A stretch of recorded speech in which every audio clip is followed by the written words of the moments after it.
everybody. It's nice to be with you this morning. I am sorry for the awful words in the Bible reading. I appreciate they were fairly hard work, but thank you for reading that for us this morning.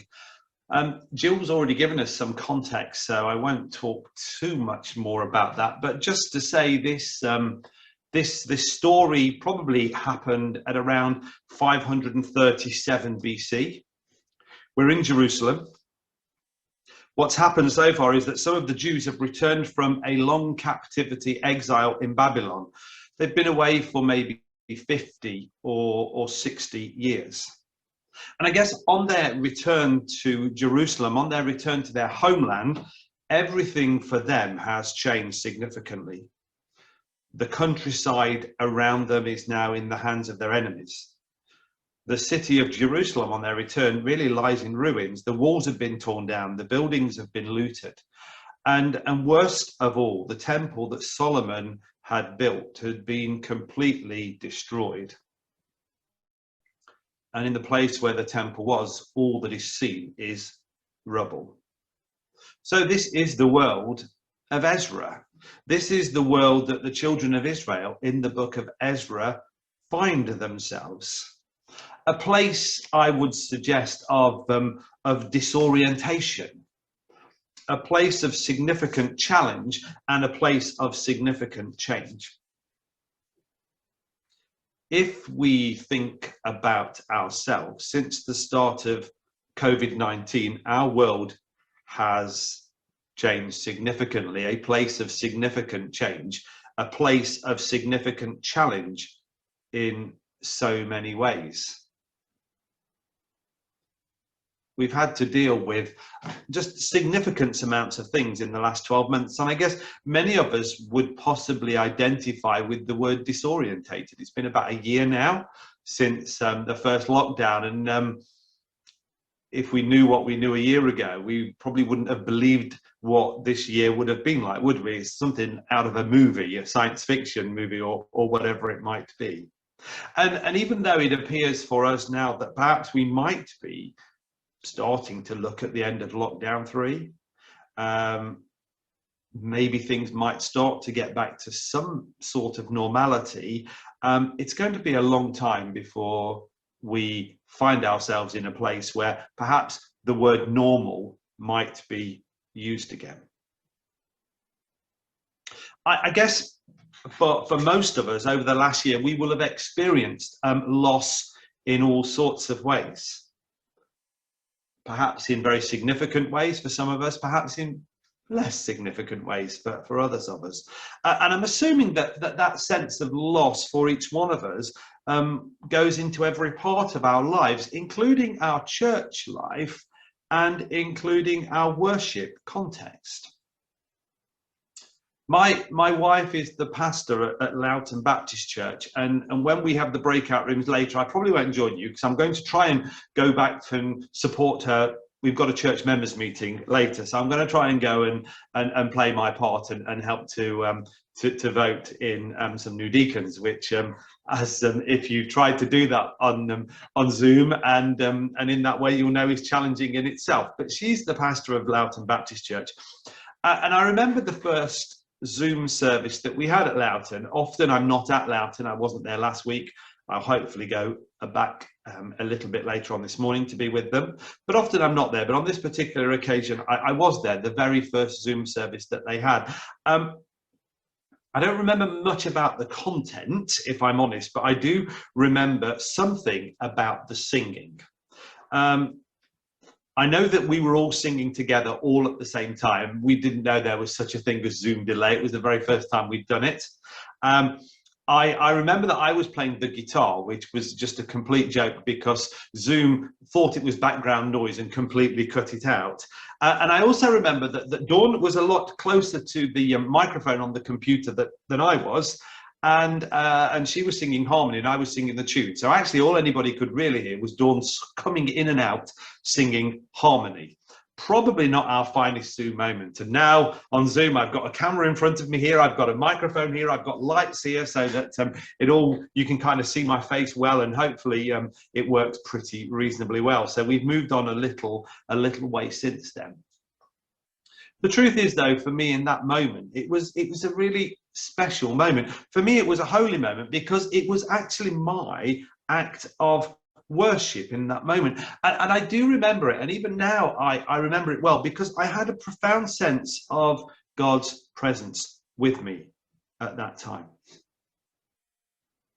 This morning, I'd like to suggest to each one of us that humankind are created to worship, that we as people are created to worship. Now, Dawn and I have been discussing this recently, and this is a little bit of Lee Johnson confession time here. So I know I'm being recorded, so I better be careful. But we were talking about this in the context of the England cricket team and my passion for them. If you're a cricket fan, you will know that at the moment, Test cricket is on terrestrial television, which is a very rare thing. The problem is they're in India. England are playing in India, and the first two games started at about 4:30 in the morning. So I'm quite happy to read about the England cricket team. I've got an app on my phone that talks about the England cricket team and gives me more information than I probably need. Apparently, I'm very happy to watch them at all times of the day and night. So Dawn said to me, which is fair enough, and so on and so forth. I've even at times, at times been known to wear some clothes that represent my following of them, hopefully fairly subtly. Personally, I think my debate about the worship of them is still open. Dawn might disagree if she was here with us. I'm not so sure. Now I'm confessing all of this to you this morning because my sense is that each one of us find things that we choose to worship. And I guess the question that I would like to pose for each one of us this morning is, what is it that we choose to worship? What might it be that you choose today to worship?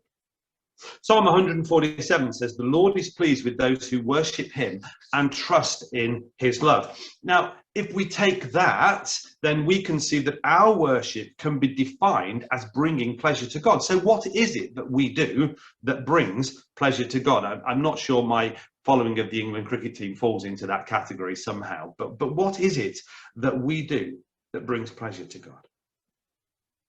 Ezra chapter 3 is actually a chapter that I believe can teach us about worship. It speaks to us about worship, and I believe it talks to us about the importance of worshipping God.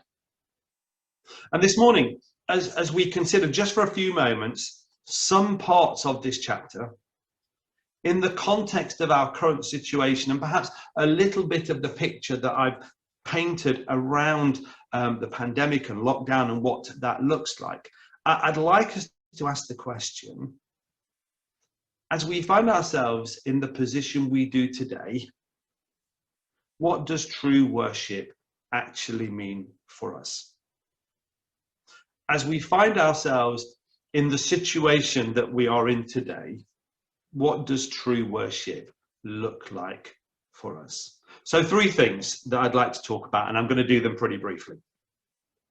The first thing I'd like to think about is the priority of worship. You know, when the children of Israel returned to Babylon, I am certain that they returned from Babylon. I am certain that they really worked hard at getting their community back on track. Now, even though they worked really, really hard at getting their community back on track, it's obvious to me that there was a priority amongst them to worship. In chapter 2 and verse 68, we see that they were giving free will offerings for the building of the house of God. In chapter 3 and verse 1, it talks about the fact that the people left the towns that they were in and gathered in Jerusalem to build an altar so that they could offer sacrifices to God. These people realized that worship needed to be part of at the center of their community. Whatever their community looked like, whatever their community was going to be, these people recognized that worship needed to be at the center. And today, I would suggest to us that worship needs to be a priority in our lives. Worship in this context it's not about buildings, is it? It's not about whether you do a live stream or not. It's not about whether you're on Zoom or not. It's not about which room you are in. The priority of worship for us today should be bringing pleasure to God in all that we do. The priority of our lives should be the worship of God. And in the middle of coronavirus, at this time of lockdown, whatever comes next, and we think we know, but we're not really that certain, are we? The priority of our church community, the priority of Memorial Community Church should be true worship. And we need to be a people who are worshippers.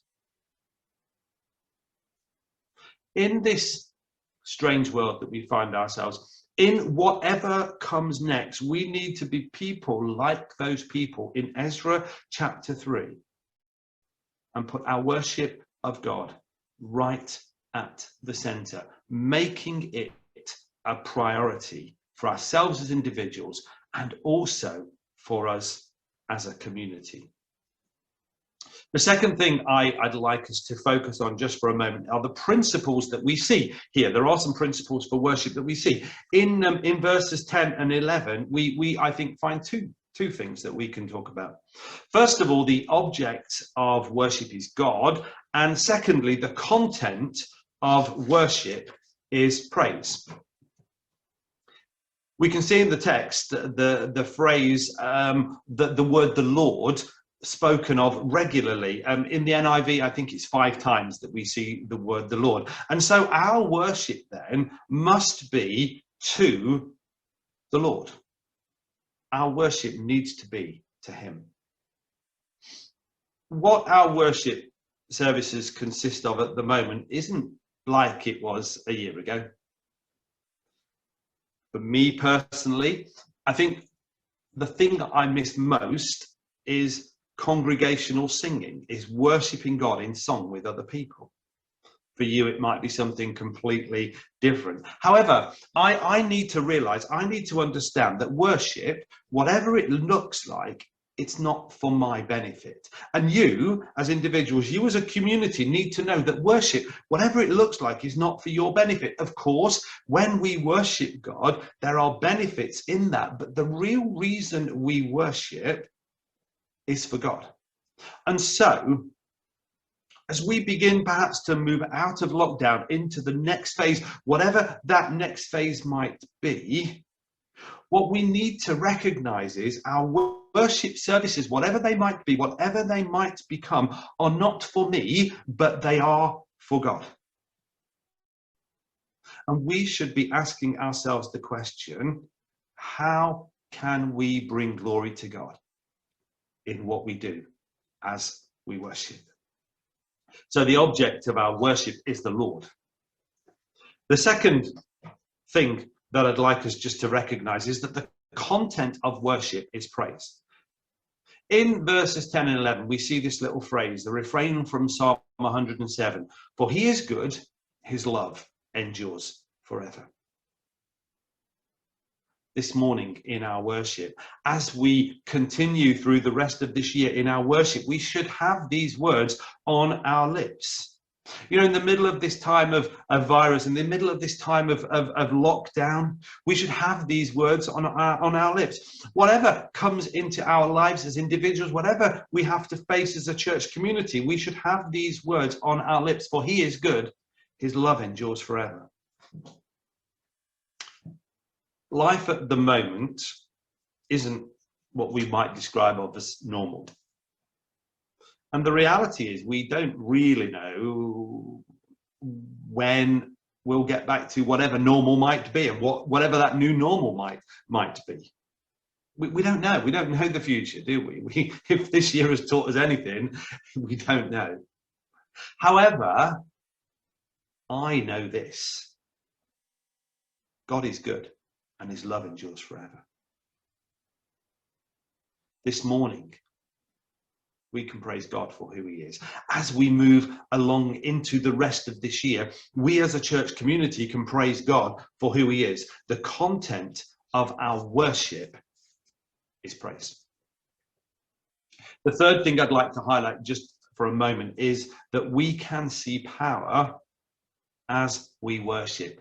There is power to change lives as we worship God. For me personally, the past few weeks have been a little bit challenging, if I'm honest. They've been a bit full on. In the past couple of weeks, I've sat with someone who spoke to me about their story of abuse that lasted over 30 years. I'm moderating another church as well as you guys at the moment, and in that church they've had 2 significant deaths in the space of 2 weeks, a deacon and then the partner of a deacon in the space of 2 weeks. I'm supporting another church at the moment whose pastor has just died at the age of 50, leaving a wife and 4 children, the youngest being 11. Now, I'm not telling you this because I want you to feel sorry for me. I'm not telling you this because I'm special. I know we are all dealing with stuff. I'm telling you this because on Friday afternoon, after I'd spoken to Jill, because we spoke around lunchtime-ish, on Friday afternoon, as I was thinking about this chapter and thinking exactly what I wanted to say, that phrase in Ezra chapter 3, in that moment, changed my perspective. God is good. His love endures forever. Had an impact on me in that moment on Friday afternoon. You know, when the children of Israel were worshipping, verse 11 says that all the people gave a great shout of praise to the Lord. And in that moment, in that shout of praise, God's presence was with them. The truth is, though, not much had changed around them. They were still trying to rebuild community. The enemy was still all around them. The walls were still broken down. There was still no temple built. But God's power was with them. For us this morning, coronavirus hasn't gone away since we started the service. We won't walk out of our houses today and go, oh, it's all finished with. We're still in lockdown. Life is still very, very strange. Let's be honest, it's very strange. For many of us, life is still a significant challenge. However, God is good. His love endures forever. And we can find him and his power to transform our lives today. Our lives can be transformed as we worship him. So look, I hope this morning that these 3 things will actually be a real help and encouragement today, and also be a real help and encouragement as we think about what comes next in the rest of this year. Worshipping God should be our priority. As a community, as a church community, worshipping God should be your priority. It is God that you worship. It's God that we worship, and the content of that worship must be praise. And as we worship God, his power can be at work in our lives and in the life of this church community. Why? Because God is good and his love endures forever. No matter what happens next, no matter where you might find yourself, no matter what situation you might come across in the next weeks or months, or even the next years, along the children of Israel in Ezra chapter 3, may these words be in your heart and on your lips. God is good. His love endures forever. Thank you. God bless you. Amen. Thank